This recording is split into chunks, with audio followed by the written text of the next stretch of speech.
So, just an update. Gerald here.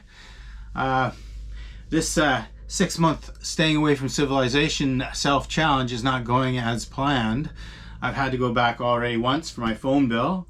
Now I have to go back to get my vaccination and my wetsuit, which is just as well because I don't have any more potatoes left, and I ate all my onions. I never believed, I never realized how many onions I ate. And I'm only down to 1 lemon and 2 apples and a head of cabbage. So I guess it's time for me to go back. I had a few revelations. Before I came out here, I read every book I could about foraging in the Pacific Northwest, so I have a good knowledge base of all the plants that are edible. And I learned a few things. I learned that, well, one thing that's really interesting is there's a huge diversity of greenery in the forest, and yet very few of those plants are edible, like extremely few. And another thing I learned is there's a huge difference between edible and palatable. Oh yeah, edible means it might keep your skin away from your bones if you can keep from throwing it up. I mean, that's what edible means.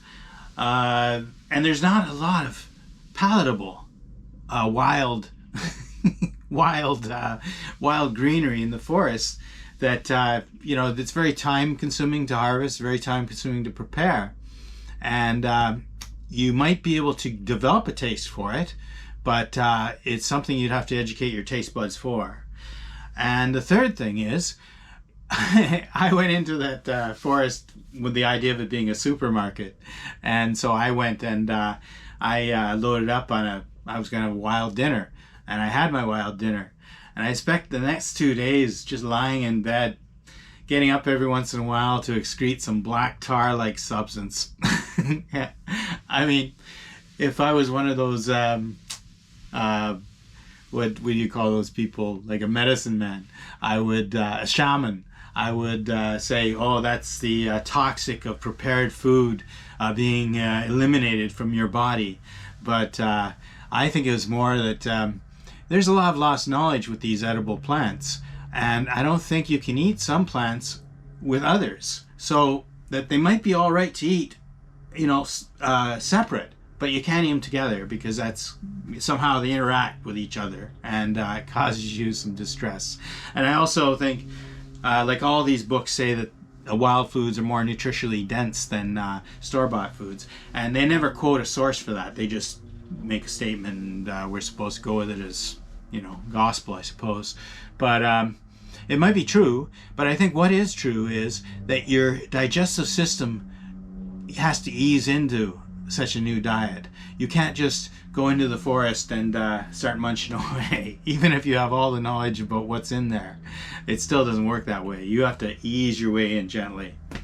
Another thing that I have to go back to civilization for is water.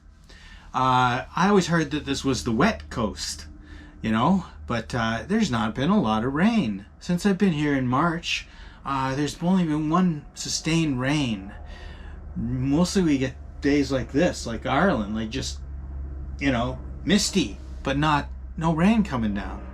And with no rain coming down, I can't harvest it. So my tanks run dry. And a lot of these islands, the grass on these islands is bone dry. Like, I wouldn't be surprised if we lose some of these beautiful Gulf Islands due to forest fires, because they're just not getting enough rain out here in the Gulf Islands. It's in a rain shadow between 2 mountain ranges, so it's not like Vancouver. I think if I was on the west coast, more northern, and on the mainland side, I would get more water, more rain. But as it is, I'm going to run out of water soon. So I got to go back to civilization. I got to go back to the dock. I guess the only other thing I could say is yesterday was a disaster. I hurt my arm a couple weeks ago lifting the anchor chain. Yesterday I hurt my back. And then I was tying this rope to the shore because we were supposed to have a thunderstorm that never really came. and I tripped on some seaweed and slid on some seaweed, and I landed my full weight right on my knee. And oh yo yo, this morning I woke up, I was like an 80-year-old man. I was like, just oh. You know, it felt like somebody had beaten me with a baseball bat. So I'm just going to take it easy. And thank you, Chris, for giving me my only fiction book in my whole library. So I have something to read today that's amusing without having to learn anything. And I'm just going to lie in the bed for the next 2 or 3 days until my body heals. And then I'm going off to Civilization, go get a hot shower, and wash my clothes at the laundromat, and buy steaks, and yeah, okay, I'll talk to you later. Bye bye.